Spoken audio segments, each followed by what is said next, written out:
Not to blame, but to better understand how culture and family values. I think it's like my parents, like they work every day. Their life is hard, so my life is easy. As the kid, it's like my parents, my mom, my dad, they're like never going to listen to me. Why would I tell them anything? After giving this some thought, like I want to pass down like language and religion. Sometimes I think about it and it's like, if like my parents know, let's say like 100% of the idea and the concept of just like generosity and hospitality, especially as I get older. I know I've said that multiple times. This value, I think, in listening to youth, because, you know, we're the ones growing up in this generation, not you. I would say to go into it with an open mind, to really like listen to your kids. Like, comment, and subscribe to Dar Eskadar for more videos.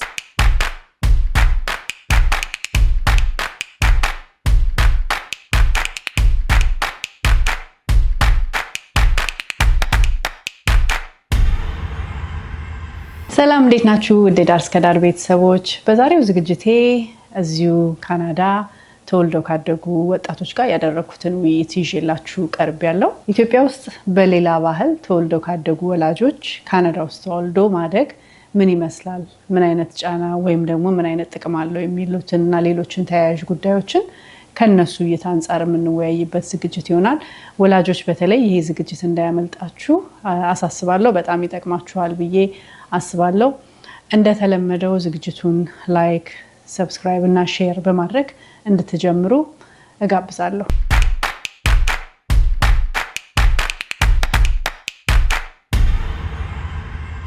ልጆቹ አማርኛ ይሰማሉ፣ እንደውም በደንብ የሚናገሩም አሉ። ነገር ግን ሐሳባቸውን ነፃ ሆነው በደንብ ለማብራራት እንዲመቻቸው ውይይቱን የምናደርገው በእንግሊዘኛ ይሆናል። እዚህ ላይ ወላጆች በጣም እንድትረዱልኝ የምፈልገው ነገር ቢኖር ይህንን ዝግጅት ያዘጋጀሁበት ምክንያት እና ዓላማው ማንም ላይ ለመፍረድ፣ ወላጆችም ላይ ወይም ልጆች ላይ ለመፍረድ ወይም ደግሞ ወላጆችንም ሆነ ልጆችን ለማሳቀቅ ወይም ደግሞ ለማሳጣት ሳይሆን ከመነጋገር ብዙ ጥቅም ይገኛል ብዬ ስለማምን ነው። ከልጆቹ ከራሳቸው አንደበት ስለ እድገታቸው ብንሰማ፣ እነሱ በግልጽ ስለሚያወሩ እንደኛ መሸፋፈን ስለማያውቁ ከነሱ ብንሰማ ከሁሉም በላይ ይሄ የሚጠቅመው ወላጆችን ነው ብዬ አስባለሁ። ስለዚህ ዝግጅቱን ጠቃሚ ሆኖ እንደምታገኙት አምናለሁ። በዚህ እይታ እንድታዩት እጠይቃለሁ። እንደተለመደው ዝግጅታችንን ላይክ፣ ሰብስክራይብ፣ ሼር አድርጉ። ተከታተሉ።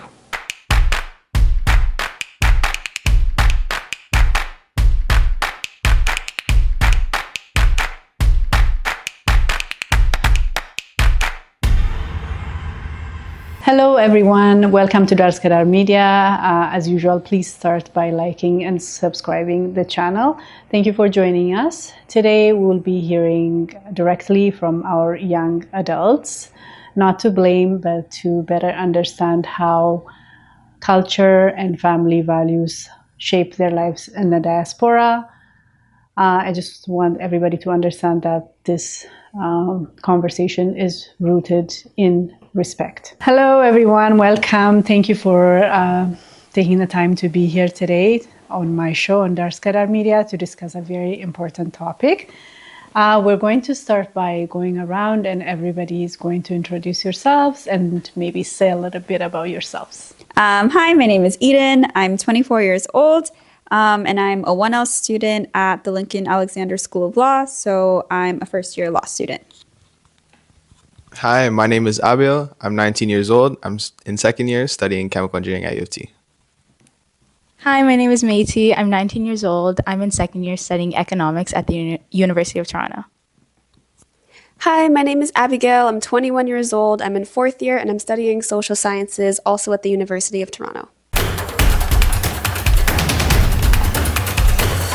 Okay, thank you everyone for that introduction. So this is not going to be a Q&A. So I would like to be more, I would like it for you guys to have like a conversation amongst yourself. Of course, I'm going to interject whenever I need to, but I'm sure like I want to hear more from you, and I'm sure our viewers also need to hear more from you. So I'm going to be asking the first question now. So what does it mean to be a diaspora Habesha kid, or how would you define it? So we're gonna go around and I would like to hear from everyone. I think what it means to be a diaspora kid or an Ethiopian diaspora kid more specifically, I guess it's kind of trying to find and strike the balance between like inheritance and like your environment.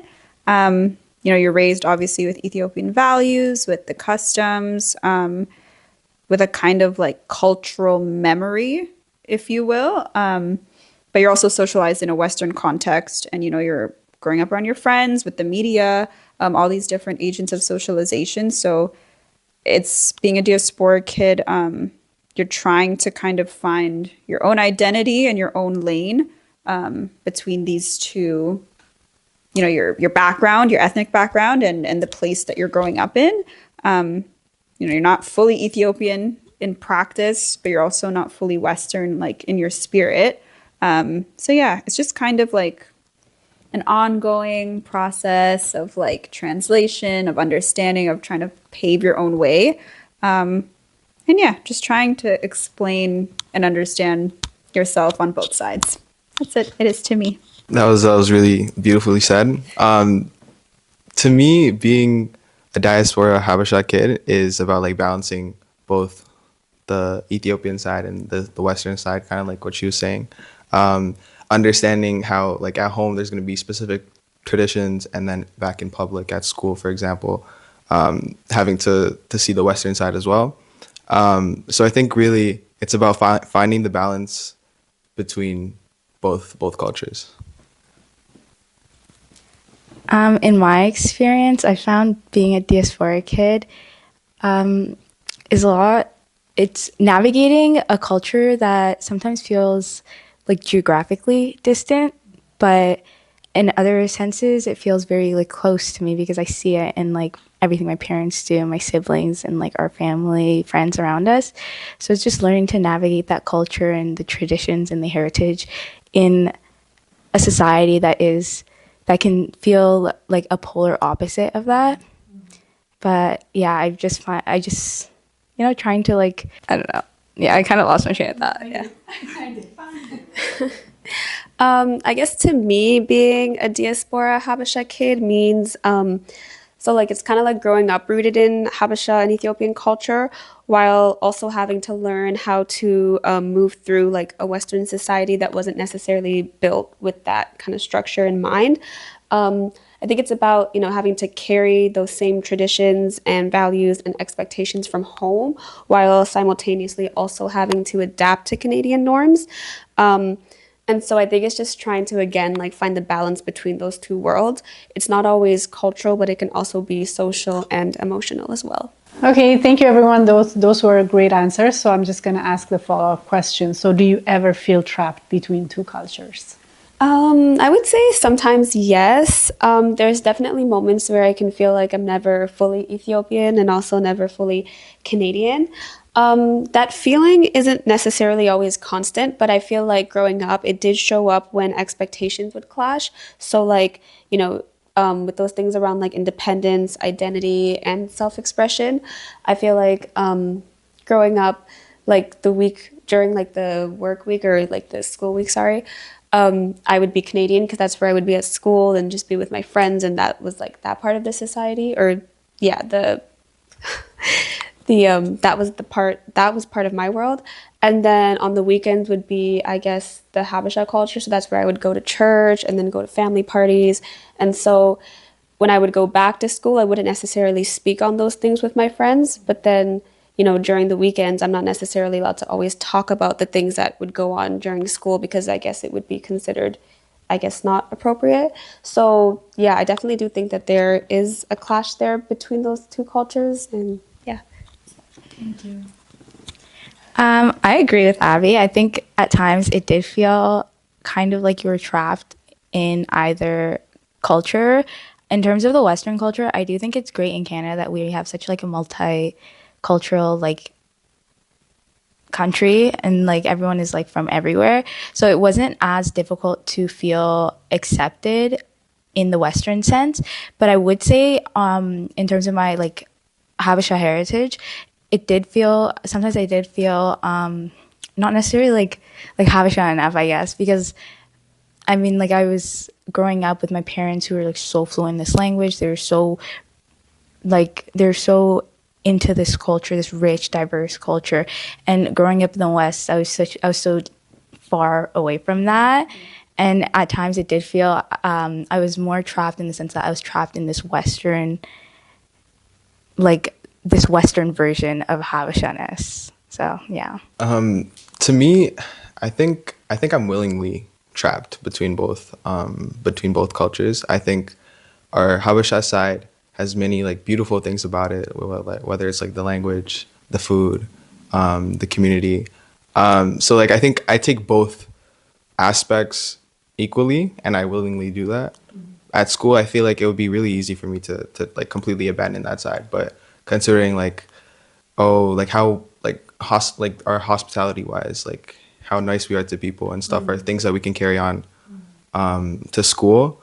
Even like growing up, like I used to go back to Ethiopia a lot, and I enjoyed it a lot. So I would like at the end of the school year, I would always go back for the summer, and that was like a way of me like balancing and being in both of them at the same time. So it's not hard to switch.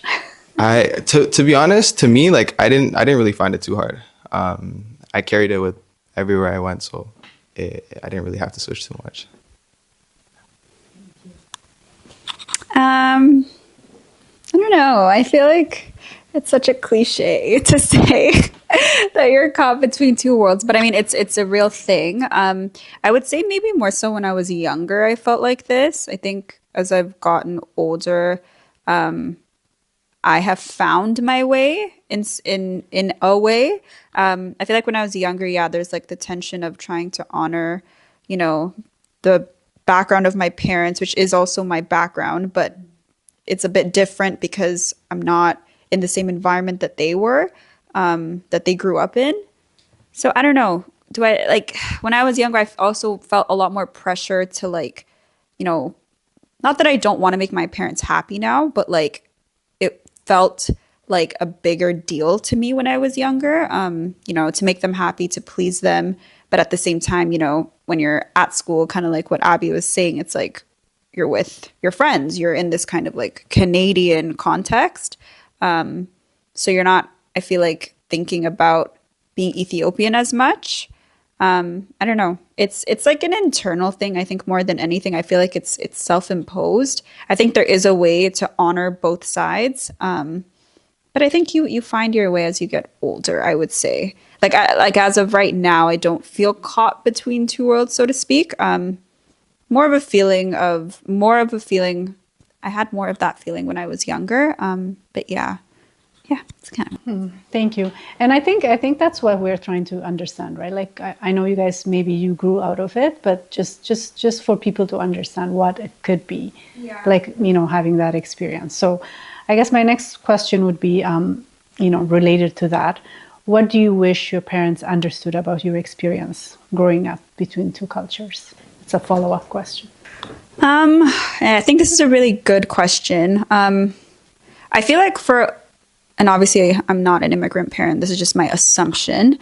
But I feel like a lot of immigrant parents, when they migrate to the West, they're not really thinking about like how, I guess, they're obviously thinking that they want their kids to have a positive experience, but I feel like they're not thinking about the intricacies.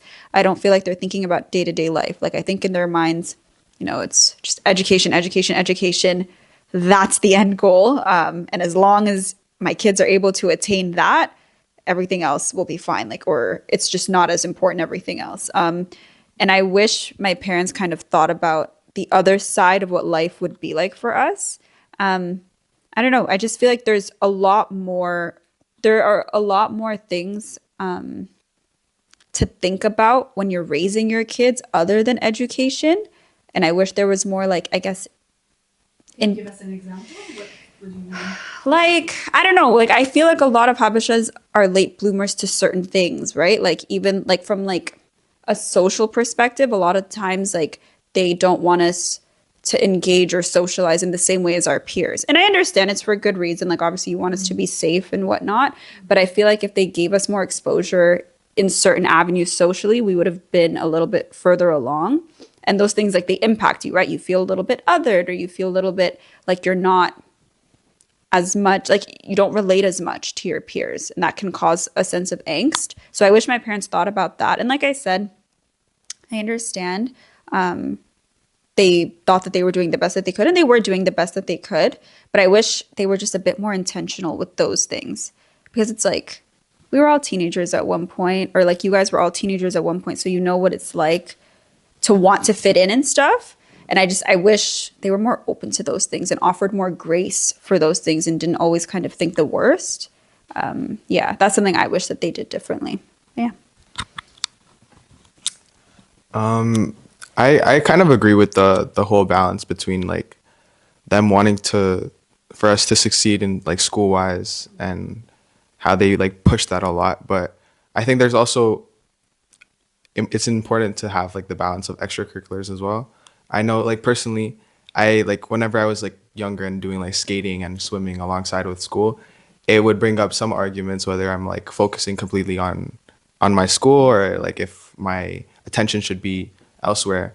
And I think it's important to have like the skills that we get from like other extracurriculars are really important as well and are transferable towards like whether that's school or even in life in general. And like a second part that I have to that question is I wish they allowed for more mistakes in that sense. Like I think they're really success driven, want us to get somewhere like better than them as well. So I think allowing us to maybe make mistakes and fall on the way to that path would have been better. The best way to learn, right? Yeah, from falling. Yeah, exactly. That's a really good point, Abel. Yeah. I think in my experience, the biggest thing I wish my parents, or I wish Habesha parents in general, would kind of emphasize when raising kids in the West would be to really listen and go into it with an open mind, because your kids are growing up in like a very like adversely different environment to what you're used to. And I feel like a lot of Habeshas grew up with this understanding that like you just got to listen to your elders, like they know best. But once you move to like a completely different country and you're raising your kids in this new country, a lot of times the kids do know best because the kids are the ones that are out like really immersed in the culture, whereas you're like at work, like, you know what I mean? Like you already have the mindset of a Habesha who grew up in Ethiopia, whereas these kids are growing up in Ethiopia or in like the West, and they know the cultures and values more. So I would say to go into it with an open mind, to really like listen to your kids, to take what they say and like really consider it and take it into account and maybe like implement that. So yeah. Thank you. Yeah, so my answer is actually very similar to Métis.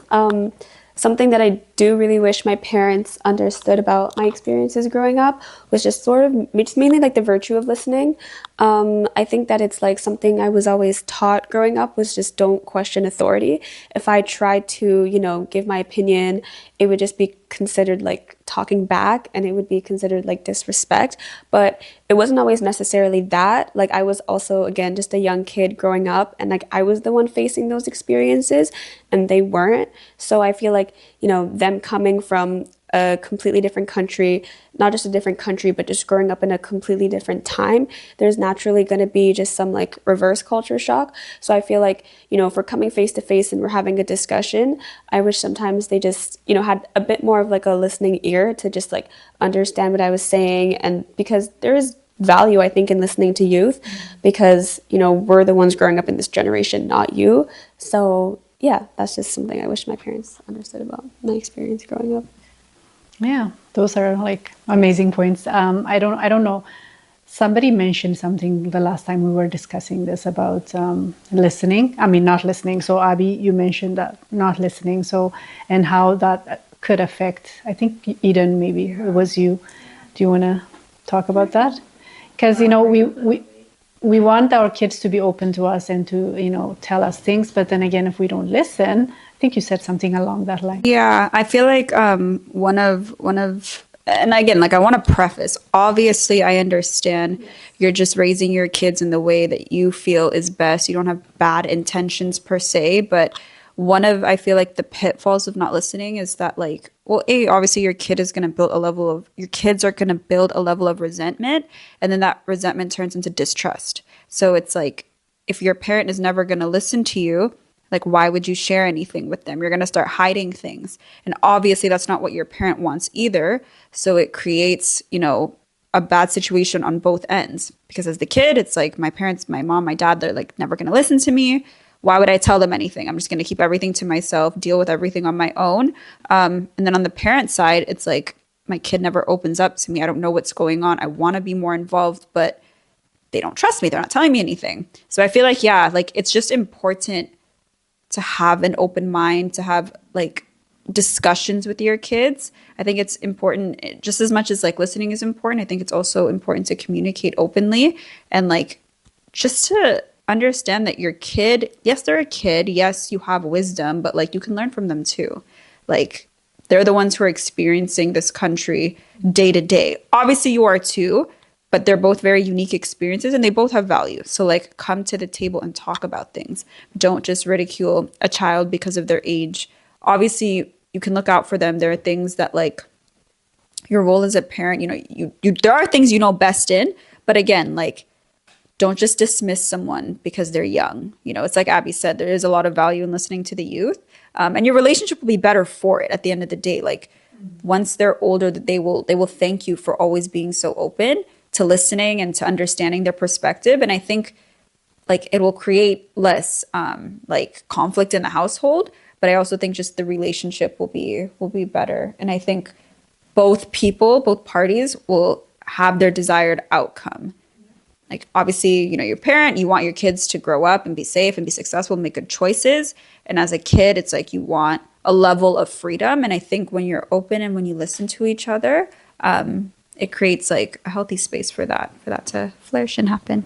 Thank you. Well said. Well said. That's a very important point, I think, for many parents, including myself, because, the relationship you build from a young age is very important. Because like you said, if you don't start that from a young age, when they're like teens and then you think, oh, they don't open up, oh, they don't talk to me, that's because you didn't lay the foundation. And that's very, very important. Thank you. We're going to take a break and we'll be back.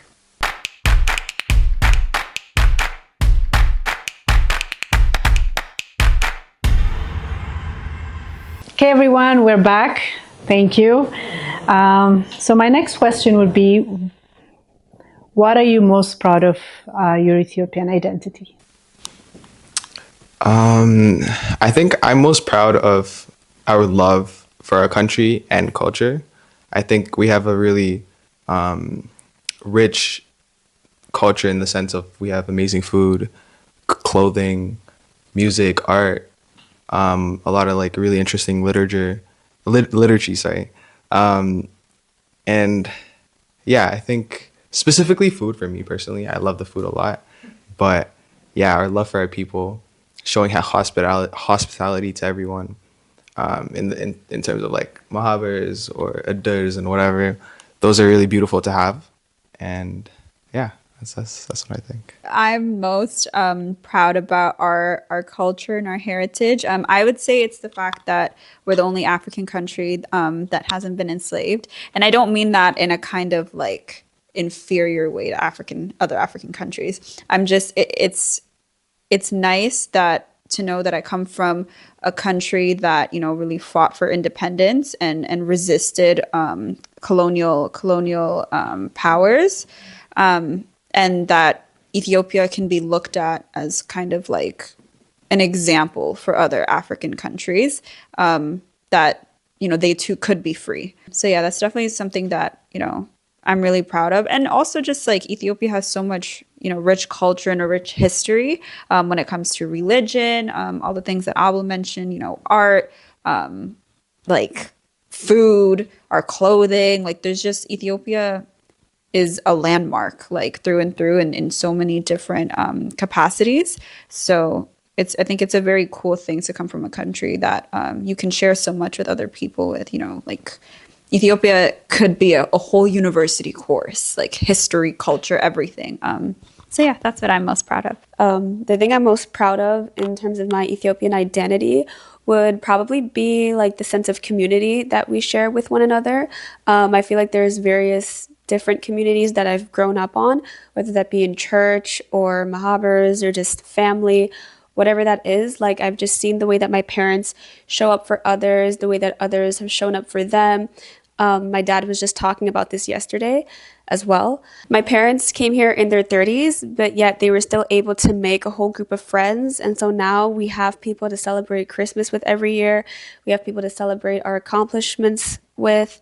And so I think that just makes me really proud to see how my parents have shown me how to make close relationships with people and how just to, you know, be a good person in that way. I'm definitely most proud of the richness of our culture, but specifically the richness of like the Ethiopian Orthodox Tewahedo Church.